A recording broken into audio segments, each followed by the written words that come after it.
Hello दोस्तों, मैं मोहित Jain from Arihant publication और आज हम सॉल्व करने वाले हैं 10th क्लास का सीबीएसई का सैम्पल पेपर 2021-22 के लिए जो आया है, जो आपका एग्जाम टर्म 1 में होने वाला है एमसीक्यू बेस्ड। उसके सभी आंसर्स हम 1 बाय 1 देखेंगे, एमसीक्यू में कैसे उन्हें लिखा जाएगा। अगर आपको कोई डाउट होगा तो उसका भी सॉल्यूशन यहाँ पर किया जाएगा। तो आंसर विद एक्सप्लेनेशन इस वीडियो को हम आगे बढ़ाएंगे। तो आपको सिर्फ एक चीज़ करनी है कि आपको एंड तक इस वीडियो को देखना है ताकि सभी क्वेश्चंस के डाउट आपके क्लियर हो सके। तो चलिए स्टार्ट करते हैं सबसे पहले जनरल इंस्ट्रक्शंस के साथ, क्योंकि बहुत सारे स्टूडेंट्स जनरल इंस्ट्रक्शंस को नहीं पढ़ते तो कई बार सारे के सारे क्वेश्चंस अटैम्प्ट कराते हैं और जो गलत होता है वो भी अलाउड नहीं होता। कम करने से भी मार्क्स कटते हैं और ज़्यादा करने से भी प्रॉब्लम आती है। तो देखते हैं जनरल इंस्ट्रक्शन क्या कहते हैं। 3 सेक्शंस हैं यहाँ पर। Section A reading, section be writing और सेक्शन सी लिटरेचर। रीडिंग में आपको 18 क्वेश्चंस दिखाई देंगे जिसमें से आपको 14 करने होंगे, और आपको राइटिंग सेक्शन में 12 क्वेश्चंस आएंगे जिसमें से आपको 10 करने होंगे, और लिटरेचर में आपके 30 क्वेश्चंस आएंगे जिसमें आपको 26 करने होंगे। तो writing and grammar section B में आपको 12 क्वेश्चंस आएंगे और 10 करने होंगे। तो वो राइटिंग एंड ग्रामर दोनों ही होगा उसमें। तो ये था ABC। चलिए देखते हैं, स्टार्ट करते हैं रीडिंग सेक्शन से, जिसमें आप पैसेज देख पा रहे हैं और ये जो पैसेज है वो नेचर के ऊपर है। तो पहला क्वेश्चन इसका देखते हैं। According to the author what from the following is the greatest lesson being taught by nature. Nature हमें सबसे बड़ा लेसन क्या सिखा रहा है पैसेज में? बैलेंस्ड इन अवर इमोशंस, कि हमें हमारे इमोशंस में बैलेंस बनाकर रखना चाहिए, सब कुछ होना चाहिए। अगर आप सैडनेस में ही रहेंगे तो काम नहीं चलेगा। तो partial two joy in life इसका आंसर नहीं हो सकता। अफ्रेड ऑफ अनहैप्पीनेस ये तो बिल्कुल ही नहीं है, और इनडिफरेंट टू फियर्स ये भी नहीं हो सकता। तो बैलेंस नेचर ने हमें यहाँ सिखाया है। सेकंड ऑप्शन आप देख सकते हैं और इसका आंसर है C, respect the origins from where we have grown. इसमें ट्री का एग्जाम्पल दिया था कि ट्री कितना भी बड़ा क्यों ना हो जाए, कितने भी लोगों को मदद ना करे, वो अपनी जड़ों को कभी नहीं छोड़ता। तो जिस ओरिजिन से आप आए हैं उसका सम्मान करें। तो इसका आंसर हो गया C. Choose the option that best conveys the message I am because we are. तो ये आपने अगर पैसेज में ही ना पढ़ा हो तो आपको मीनिंग समझ आ रहा है, मैं हूं क्योंकि हम हैं। तो option D, everyone is dependent on each other, कि मैं हूं तो आप हैं, आप है तो मैं हूं, ये सब चलता है। तो डिपेंडेंट है हम एक दूसरे पर। क्वेश्चन 4 देखते हैं। क्या क्वालिटीज है स्क्विरल्स की, बर्ड्स की, जब वो वॉर्न करते हैं अपने साथियों को कि भाई शिकारी आ गया, हम खतरे में। तो यहाँ साफ साफ सेल्फलेस, असिस्टेंस है, वो मदद कर रहे हैं एक दूसरे की। Question number 5, select the option with the underline words that can suitably replace lurking. Lurking मतलब छुप जाना, तो इसका बी आंसर होगा। The thief knew that remaining hidden was the best strategy to avoid being caught. तो question 5 का option B आप answer देखेंगे। A portmanteau words like smoke, smoke plus fog. तो यहाँ हमने 2 वर्ड बनाए। तो यहाँ पर एक आपको पूछा गया है कि ऐसा इनमें कौन सा वर्ड है, ऐसे स्मोक और फोग मिलकर स्मोक बना है। तो यहाँ पर वो वर्ड है वर्केहोलिक। तो वर्क और यहाँ पर अल्कोहलिक मिलकर ये वर्ड बन गया वर्केहोलिक। तो यहाँ बी ऑप्शन इसका आंसर होगा। Select the qualities from paragraph 3 that the author wants us to imbibe. Author हमें क्या क्या चाहता है, हम क्या हों? एक्सेप्टिव हो, बिल्कुल कह रहा है वो। रेजिलिएंट भी हो और परसेप्टिव भी हो। पैशनेट और इमोशनल होने के लिए वो नहीं कह रहा। तो 1, 4 और 5, तो ऑप्शन होगा इसका C. Question number 8, which of the following is shown by the changing of seasons. Changing of season, season change होते रहते हैं ना, इससे हमें क्या पता लग रहा है? इससे हमें पता लग रहा है nothing last for ever, permanent कुछ भी नहीं है। What does the writer advise in paragraph 6। Paragraph 6 में राइटर क्या एडवाइस करता है? वो कहता है कि having free time for ourselves, अपने काम में मत लगे रहिए, अपने लिए भी कुछ समय निकालिए, आराम से रिलैक्स कीजिए, ये वो हमें बताता है। चलिए दोस्तों देखते हैं क्वेश्चन नंबर 10। इसका आंसर है B, look deep into nature. ये पूरा का पूरा जो पैराग्राफ है वो नेचर के ऊपर है, और यहाँ बस वो यही कह रहा है कि आप डीप में नेचर को देखें ना, फिर आपको समझ में आएगा सब कुछ। तो ऑप्शन बी। चलिए देखते हैं नेक्स्ट पैराग्राफ, नेक्स्ट पैसेज हम देखते हैं। इसका पहला क्वेश्चन देखते हैं। यहाँ बताया गया था कि जो फिल्म्स हैं कैसे बुक्स पर बनती है तो उनकी पॉपुलैरिटी बढ़ जाती है, और फिल्म आने के बाद बुक की भी पॉपुलैरिटी बढ़ जाती है। तो ये पूरा का पूरा पैसेज बुक और मूवीज़ पर बेस्ड था। तो इसका पहला क्वेश्चन है, the purpose of the research by publishers association was to study the connect between books and films, दोनों के बीच में कनेक्शन ये ढूंढ रहे थे। Question number 12, select the option that is true for the two statements given below. The revenues generated at the box office have increased. Majority of top films in the UK are based on published material. तो one is the result of two, क्योंकि majority of top films in the UK are based on published material होती है, इसलिए जो revenue है वो generate होता है, तो इसका ऑप्शन हो गया ए। क्वेश्चन नंबर 12 का ऑप्शन ए आंसर होगा। 13 देखते हैं, the sales of the book in 2017 alone accounted for 23% of all sales since 1992। तो इसका क्या है, ऑप्शन होगा इसका B, a major chunk of sales happened in 2017, कि एक मेजर जो सेल हुआ था वो इसका 2017 में हुआ था। Question number 14, according to the research the films based on books have greater success because the films get the advantage of the fame of the books. तो क्यों उससे इतनी सफलता मिली थी, क्योंकि इन फिल्मों को जो फेम होता है ना बुक्स का, उसका फायदा मिलता है। B, films adapted from books also tend to have a richer more fully developed story to draw on. इसके देखते हैं ऑप्शन कौन कौन से हैं। तो पहला ऑप्शन देखेंगे, the plot and the story line of such films are better, बिल्कुल बेटर होती हैं। Characters are likely to be more vivid, characters book से जो फिल्में बनती ज़्यादा विविड होते हैं। Production of such films is meant for the rich and famous, नहीं, ये कोई ऑप्शन नहीं है कि प्रोडक्शन जो होती है वो अमीरों के लिए होती है। The settings and costumes are adapted from the book, ये भी बिल्कुल ठीक है, वहाँ से ले लेते हैं। The making of such films require the author to write a sequel, नहीं, सिक्वल हमें नहीं लिखना होता। तो 1, 2, 4 इसका आंसर होगा। तो 15 का आंसर होगा D. On what from the following were the maximum TV serials in the UK in the year 2017 based, books के ऊपर ज़्यादातर सीरियल्स जो बेस्ड थे वो बुक्स के ऊपर थे। 17 देखते हैं, the passage list an example proving that TV dramas based on literary works have, क्या था उसमें, जो टीवी ड्रामास थे जो लिटरेरी वर्क्स पर बेस्ड थे, increase the immediate sales of the book, उनकी वजह से सेल्स भी बढ़ जाती थी बुक की। तो ऑप्शन ए। क्वेश्चन 18 देखते हैं, according to paragraph 5 there is a two way relationship between books and the screen. Two ways क्या है, दो वेज ये हैं कि जब बुक से एक मूवी बनती है ना तो मूवी को भी फायदा होता है, और जब मूवी आ जाती है तो बुक की भी सेल्स बढ़ जाती है। तो gain from each others popularity, तो दोनों को ना एक दूसरे की पॉपुलैरिटी से फायदा मिलता है। तो 18 का आप आंसर देखेंगे सी, दोनों को एक दूसरे से फायदा मिल रहा है। ग्रामर, ये बहुत इंपॉर्टेंट पार्ट है। क्वेश्चन नंबर 19 आप देख सकते हैं, the hospital board clearly mentioned that you dash smoke in the hospital as it is a health hazard for all. आप हॉस्पिटल में स्मोक नहीं कर सकते।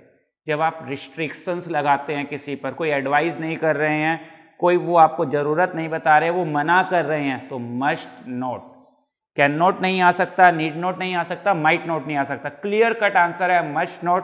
याद रखिएगा, जब रिस्ट्रिक्शंस पुट करेंगे, जैसे मुझे कहना हो you must not play here, तो मस्ट नॉट लगाऊंगा मैं, इनके अलावा और कोई ऑप्शन नहीं लगाऊंगा। Question number 20, there is never dash petrol left after Rahul uses the car. देखो लिटिल आ लिटिल ये नहीं आ सकते, लिटिल नेगेटिव सेंस होता है और लिटिल का यहाँ कोई सेंस है ही नहीं, नेगेटिव वर्ड के साथ नहीं लगाइए। मैनी काउंटेबल के साथ आता है, वो इसलिए नहीं आ सकता, तो बच्चा ऑप्शन मच, तो ए इसका आंसर है। I am taking driving lessons now, मैं आजकल ड्राइविंग लेसन ले रहा हूँ, मीन्स मुझे नवंबर तक गाड़ी चलाना, मतलब कि I will have taken my driving test by November, तो काम कंप्लीट हो जाएगा बाय नवंबर। जब भी आपको ऐसा दिखाई दे तो ये डेडलाइन दिखाता हो, डेडलाइन के लिए आपके पास टेंस होना चाहिए future perfect. So will have taken, so will take would past, would इसलिए नहीं आएगा, पास्ट में जब जाकर आप फ्यूचर की बात करते हैं वुड जब आता है, विल बी टेकिंग यहाँ नहीं बनेगा, टाइम नहीं दिया जा रहा उसमें इस तरीके से, तो will have taken clear cut answer है। क्वेश्चन नंबर 22, ये बहुत इंपॉर्टेंट है। Sunita ask Venkat how much is the rent for your flat. तो यहाँ पर ऑप्शन ए पढ़ते हैं, Sunita ask Venkat how much was. देखो जब भी आप इनडायरेक्ट स्पीच में जाएंगे ना, तो आप सेंटेंस को क्वेश्चन की फॉर्म में नहीं लिख सकते, तो वॉज आगे नहीं आ सकता था, गलत। Sunita ask Venkat how much the rent for his flat was, यहाँ वॉज एंड में आया, इस ऑप्शन को हम करेक्ट है ये आंसर, क्यों है, अब इसे आगे बढ़ते हैं। सुनीता इंक्वायर्स, आस्क्ड को आप इंक्वायर्स में नहीं बदल सकते, पास्ट है तो पास्ट ही रहेगा, ये इसलिए गलत। डी ऑप्शन आपने देखा टोल्ड कर दिया, आस्क्ड को टोल्ड में भी कन्वर्ट नहीं करेंगे, ये इसलिए गलत। सी और डी तो बिल्कुल गलत हो गए। और ए और बी में क्या फर्क था? ए और बी में फर्क ये था कि फुल स्टॉप लगाए और उन्होंने पहले वाले केस में क्या करा, हाउ मच वॉज कर दिया, वो पॉसिबल नहीं है। वॉज इसमें एंड में आना चाहिए, क्योंकि इंटेरोगेटिव में हम क्वेश्चन की फॉर्म में सेंटेंस को बीच में नहीं लिख सकते। तो क्लियर कट आंसर फिर से B. Question 23, which option displays the correct change of the following to report speech? She said, I told Damanjit to send you an email 3 days ago. अब मैं आपको बताना शुरू करता हूं। एगो को हम बिफोर में चेंज करते हैं, तो ऑप्शन ए और सी तो आप काट दीजिए, ठीक है। अब हमारे पास बचे ऑप्शन बी और D. She informed me that Damanjeet has. अब यहां पर उसने क्या करा, हैज वर्ड का यूज करा, हैज पास्ट में यूज नहीं हो सकता, तो ये इसलिए गलत हो गया। तो कुल मिलाकर आपके पास फिर एक ऑप्शन बचता है D. She said that she had told Damanjeet to send an email to me 3 days before. तो क्लियर कट आपको आंसर्स यहां मिल रहे हैं 23 का D. 24, the dog had hidden under the chair before the children arrive. Before, after, when, जब इस तरीके से सेंटेंस बनता है, दो काम पास्ट में हो रहे होते हैं, तो जो काम पहले होता है पास्ट में उसमें हमेशा परफेक्ट यूज करते हैं, तो इसलिए हैड हिडन यहां पर लगाना होगा। चलिए देखते हैं राइटिंग स्किल्स। आप देख सकते हैं, you are Debashree, resident of Siliguri, Assam. आपको एक लेटर टू एडिटर लिखना है नेशनल डेली के लिए, जिसमें आपको अटेंशन खींचना है जो डिफरेंटली एबल्ड लोग होते हैं टूरिस्ट प्लेसेस, उनके लिए क्यों थोड़ा ठीक नहीं है, क्या क्या प्रॉब्लम वो झेलते हैं। तो क्वेश्चन नंबर 25 का ऑप्शन होगा डी, 1, 3 एंड 4। आपको ऑप्शन बताने थे कि उसे क्या क्या सेलेक्ट करना है। वो क्या सेलेक्ट करेगी, न्यूज़पेपर का नेम, उसके बाद उसका खुद का एड्रेस आएगा यानी कि थर्ड ऑप्शन, और फोर्थ फॉर्मल टोन उसका होना चाहिए। Date of the letters receipt, उससे मतलब उसे नहीं होगा। Question number 26, select the appropriate subject for this letter. तो यहाँ सबसे अच्छा सब्जेक्ट आपको दिखाई दे रहा है D, inconvenience faced by the differently abled at tourist spots. Inconvenience जो फेस होती है डिसेबल्ड लोगों को, उसके बारे में आपको यहाँ पर लिखना है, डिफरेंटली एबल्ड लोगों को जो होती है। 27 देखते हैं, which option should Debashree select to elaborate on difficulties faced by the differently abled. देखो क्या क्या प्रॉब्लम उसने यहाँ पर देखी। रैंप्स नहीं होते, रैंप्स मतलब जिस पर व्हील चेयर्स वगैरह आप ले जाए, स्टेयर्स होती है, ये दिक्कत। टूरिस्ट गाइड्स अनट्रेंड होते हैं, उन्हें साइन लैंग्वेज नहीं आती, तो ये प्रॉब्लम।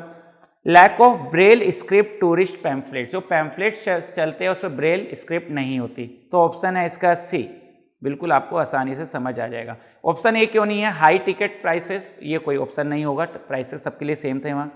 अनसुटेबल विजिटिंग टाइमिंग्स, ये कोई ऑप्शन नहीं होगा। लैक ऑफ ब्रेल स्क्रिप्ट ये था। टूरिस्ट गाइड्स अनट्रेंड ये भी था, तो एक ऑप्शन की वजह से ये बी नहीं होगा। Unclean toilets, high ticket price, फिर ये नहीं होगा, तो सी बिल्कुल इसका ठीक है।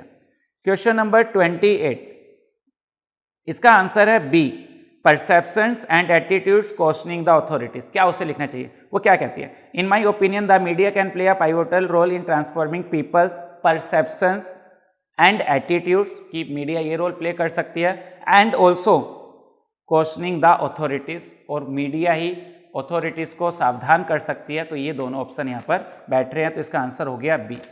अगला देखते हैं question number 29, yes to option 2 because of the tone of polite expectation.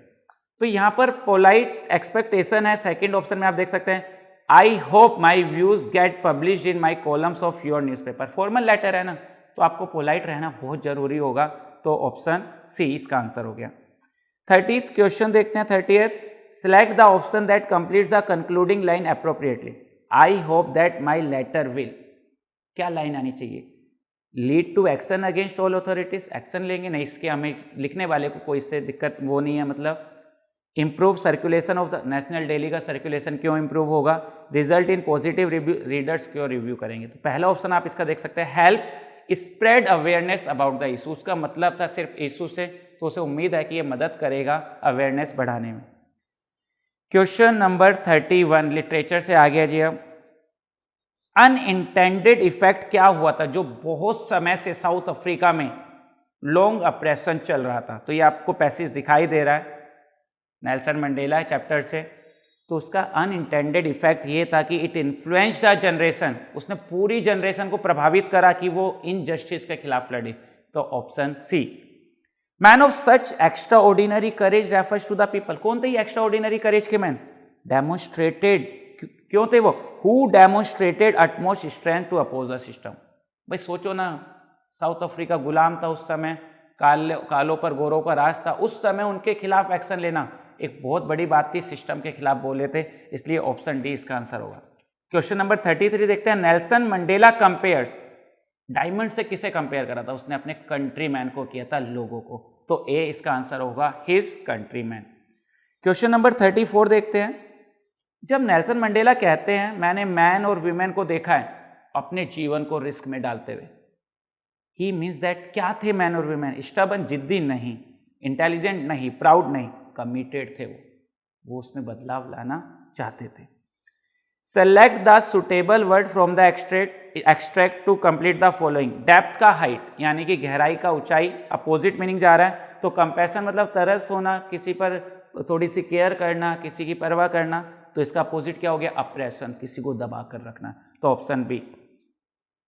अब देखते हैं जी, from the diary of Anne Frank, आप यहां पर पैसेज देख सकते हैं। Why does Anne feel the following? No one will believe that a 13-year-old girl is completely alone. क्यों ऐसा लग रहा है एनी को कि कोई विश्वास ही नहीं करेगा कि 13 साल की लड़की अकेली हो सकती है? पहला option, people knew she had a family. हाँ, एक तो ये कारण था। पीपल रिजेक्ट कर देंगे उसके आइडिया को, लोनलीनेस, नहीं ये कारण नहीं था। शी हैड सेवरल, हाँ फ्रेंड्स तो थे, 30 उसने बताए थे। She had a cheerful personality, हाँ पर्सनैलिटी हंसमुख थी, चेहरा भी उसका हंसमुख फोटो में दिखाया था।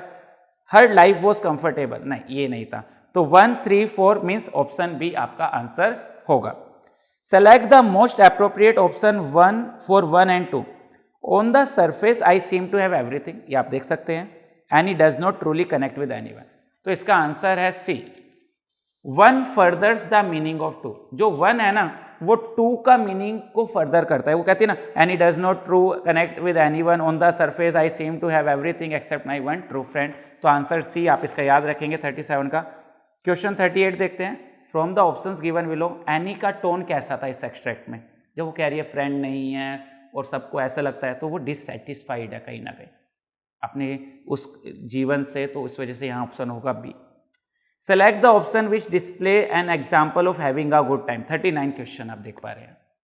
अब देखिए, हैविंग अ गुड टाइम, पहला ही ऑप्शन आपको दिख रहा है यहाँ पर, he is out for a picnic. Good time का मतलब क्या होता है? पिकनिक पर जाना, फ्रेंड्स के साथ रहना, लाफिंग सिंगिंग टुगेदर, तो ये ऑप्शन ए हो गया। अब देख ले B, studying hard for the periodic test, ये गुड टाइम है, नहीं। He is trying to convince his father to purchase the latest video games for him, नहीं। ट्राई कर रहा है ना, तो गुड टाइम कैसे हो गया? He just rescued an injured puppy and is tending to its wound, wound को कर रहा है, तो ये भी कोई उसका अच्छा गुड टाइम नहीं है, तो यहाँ पिकनिक पर जाना means option A. What do we get to know about Annie when she says the following? I can't bring myself to talk about anything but ordinary everyday things. क्या मतलब है उसका कि मैं बस लोगों से ऑर्डिनरी बातें कर पा रही हूं? तो वो ऑप्शन डी है कि वो अनेबल है, उसकी वो कॉन्वर्सेशन हो ही नहीं पा रही जो चाहती है दिल की बातें करना, तो वो फ्रेंड उसके पास नहीं है। चलिए देखते हैं 7th क्वेश्चन, द बोल पोएम से है ये, मनी इज एक्सटर्नल। इस पर पहला क्वेश्चन देखिए, the poet says money is external. Money भाई एक्सटर्नल है, इसका क्या मतलब है? मनी एक्सटर्नल का मतलब है मनी बायज मटेरियलिस्टिक थिंग, ठीक है, आपको चीजें खरीदवाती है, and can be earned again, भाई इसे तो खरीद सकते हैं आप दोबारा, इसे दोबारे से कमाया जा सकता है। अगर ये खो भी गई है ना तो आपको कोई दिक्कत नहीं है, तो इसका आंसर हुआ डी, 41 का answer D. What does the boy learn by losing the ball? लड़के की बॉल खो गई थी ना, तो वो क्या सीख रहा है उससे अकॉर्डिंग टू द एक्सट्रैक्ट? अब वो क्या क्या सीख रहा है देखते हैं एक बार। लॉस इज अनअवॉइडेबल, लॉस तो होगा, आप कितनी भी कोशिश कर ले होगा, सीख रहा है बिल्कुल। Material objects can be replaced, उसे ये भी पता है कि अब बॉल खो गई दूसरी आ सकती है, बिल्कुल आ सकती है। मनी बायज हैप्पीनेस, पैसे से नहीं, ये तो नहीं है, मनी से खुशी तो नहीं आ रही है।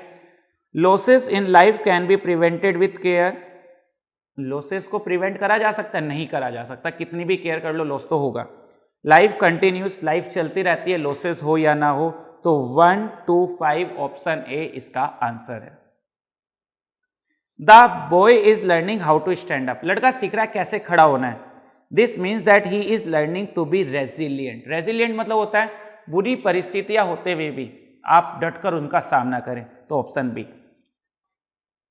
विच option lists who is speaking this line, कौन ये लाइन बोल रहा है, एक ऑब्जर्वर, पोएट था ना, वहां पर ऑब्जर्व कर रहा था उस लड़के को क्या क्या उसके साथ हो रहा है, तो ए। देखते हैं question number 45, according to the poet from whom do we mostly learn about loss, कहां से हम सीखते हैं सबसे ज्यादा लॉस के बारे में, पर्सनल एक्सपीरियंसेस। तो सुन लेंगे, अखबार में पढ़ लेंगे, लॉस का एहसास नहीं होता, जब वो एक्सपीरियंस हमें होता है तो वहां से हम बेहतर सीखते हैं। Read the given extract to attempt the question that follow. I followed casually. Hello again, he said. I gave him my most appealing smile. तो द थीफ स्टोरी से ये आपका पैसेज आ गया है। चलिए देखते हैं question number 46। Even though Hari Singh followed Anil casually, it was, क्या था वो कैजुअली उसे फॉलो करता है, स्टेज्ड मूवमेंट थी वो वहां से एक जगह से दूसरी जगह जाने की। क्वेश्चन नंबर 47 देखते हैं। From the following options identify Hari Singh intention behind the appealing smile, वो मुस्कुरा रहा था जानबूझकर, अट्रैक्ट करने वाली स्माइल दे रहा था, इसका मतलब क्या था, इसका मतलब था डिसीट, वो धोखा देने वाला था, तो इसका आंसर हुआ ए। देखते हैं 48, select the option listing Anil's characteristics as revealed in the extract, क्या क्या थे अनिल में खासियत, अनअज्यूमिंग था, मीन्स ज़्यादा शो नहीं करता था, चीज़ों को दिखावा नहीं करता था, काइंड था, बिल्कुल था, डिटरमिन्ड नहीं था, केयरलेस टाइप था थोड़ा, नाइव था, सीधा साधा था, ह्यूमरस मजाकिया तो नहीं था। सो 1, 2 और 4 था, तो ऑप्शन सी। देखते question 49, select the most appropriate option based on 1 and 2। Anil gave his meal to a stray dog, Hari Singh did not know how to cook. तो यहाँ आप देख सकते हैं 2 is true and 1 is false, नहीं, दोनों ही ट्रू हैं। 2 इज द रिजल्ट फॉर 1, नहीं। अब क्वेश्चन सी, ऑप्शन सी देखिए, 2 इज द कोज फॉर 1। 1 का कोज कैसे हुआ, हरी सिंह को कुक करना नहीं आता था, खाना खराब बनाया और अनिल को वो खाना स्ट्रे डॉग्स को देना पड़ा, तो ऑप्शन हो गया सी।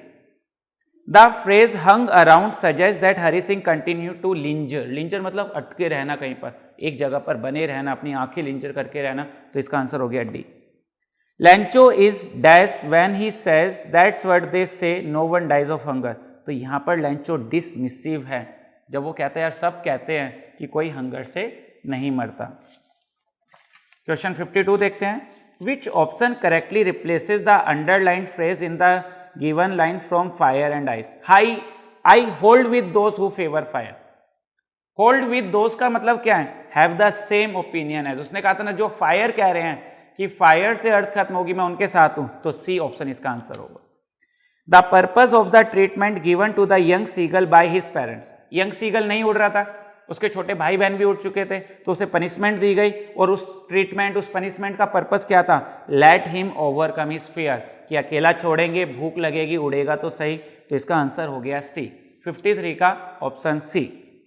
Peggy often give a nudge, वो ऐसे कोहनी मारती थी जब वो मजाक उड़ाते थे ना, तो उसका क्या मतलब था, तो वो चाहती थी दूसरों से कि ऑब्जर्व करो, पार्टेक करो जोक ऑन वोंडा, हम वोंडा पर जोक करें, देखा क्या बोलेगी, तो option B. Dust of snow में क्या नेगेटिव सिंबल्स थे मगर वो पॉजिटिव इफेक्ट दे गए, हेमलॉक ट्री जो पॉइजनस ट्री माना जाता है, क्रो जिसे भी गलत माना जाता है, ये दोनों ही नेगेटिव थे मगर पॉजिटिव इफेक्ट दे गए।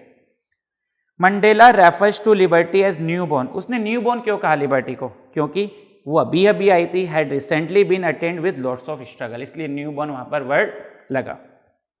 Question 57, a tiger in the zoo, quite rage का मतलब क्या था, गुस्सा आ रहा था, क्वाइट भी था, क्यों, कर क्या लेगा, वो जू के अंदर था, कॉन्क्रीट सेल्स के अंदर था, तो इसका मतलब है सप्रेस्ड, दबा हुआ था उसका गुस्सा।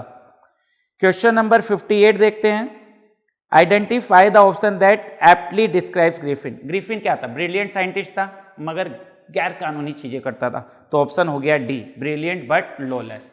अनिल्स की केयरलेसनेस थी ना जो 59 क्वेश्चन में आप देख सकते हैं, made stealing from him, Hari Singh को मजा नहीं आ रहा था देखो अनिल को लूटने में, क्यों, क्योंकि स्टीलिंग अनइंटरेस्टिंग हो गई थी, उसे लगता था लोग चालाक होते थे तो उन्हें लूटने में ज्यादा मजा आता था, तो यहां ऑप्शन ए आंसर होगा। What does the exclamation this is the triumph of surgery by Mrs. Pumphrey में, जब वो एंड में बोलती है ना doctor this is a Triumph of surgery, इसका मतलब है the planned venture was fruitful, कि जो हमने सब प्लान किया वो एकदम से फ्रूटफुल साबित हुआ, और फाइनली ट्रिकी ठीक हो गया। तो दोस्तों ये थे 60 के 60 क्वेश्चंस। तो दोस्तों आपको अगर ये क्वेश्चंस इंटरेस्टिंग लगे हैं और आप ऐसे और क्वेश्चंस भी चाहते हैं कि आपको मिले, तो अरिहंत पब्लिकेशंस की हमारी किताब भी मार्केट में आ चुकी है और बहुत सारे स्टूडेंट्स पढ़ रहे हैं और उससे फ़ायदा उठा रहे हैं। तो आपके लिए सबसे अच्छा होगा आप जल्दी से जाइए दुकान पर और अरिहंत पब्लिकेशंस की जो बुक है उसे परचेज कीजिए। और ऐसे 60 क्वेश्चंस के बहुत सारे सेट्स उस बुक में हैं और उन सभी क्वेश्चंस को जब आप करेंगे तो आप अलग ही कॉन्फिडेंस फील करेंगे। यू विल बी कॉन्फिडेंट और बहुत अच्छा रिजल्ट आपका आने वाला है। तो अगर आप ऐसा करेंगे तो अच्छा रिजल्ट भी आएगा, अच्छे मार्क्स आपको मिलेंगे। So best of luck for your exams. अगर फर्दर आपको अभी भी कोई डाउट्स हो तो आप कमेंट बॉक्स में लिख सकते हैं, उन डाउट्स की भी क्लैरिफिकेशन की जाएगी। और प्लीज़ हमारा चैनल सब्सक्राइब कीजिएगा आने वाली वीडियोस के लिए, जो आपके लिए बहुत ज़्यादा हेल्पफुल होगी। और बस अब अरिहंत पब्लिकेशंस की तरफ से आपको बहुत सारी ब्लेसिंग, और हम चाहेंगे कि आपका एग्जाम बहुत ज़्यादा अच्छा हो। Thanks for watching our videos.